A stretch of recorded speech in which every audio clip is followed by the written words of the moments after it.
Zaparkka barıp, türlü hayvanatların türlerini görüp, kızıktap. Келе жатқан мейрамдарыңызбен балалар жақсы қыдырып, жан-жануарды көріп, келіңіздер. Аман есен.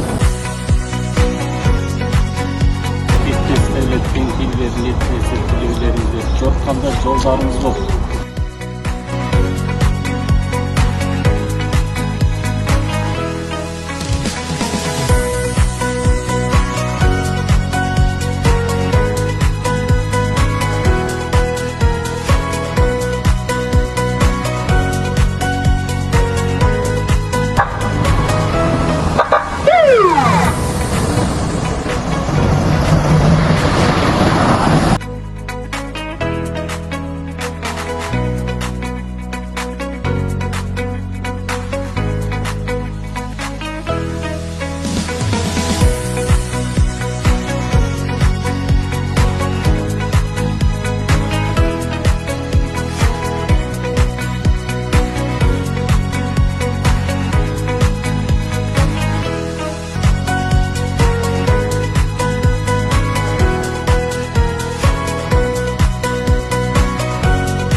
Keşe baldarımızda Zopark'a apart konul kiyim köterip ben aylandırıp geldiğinizde rahmet.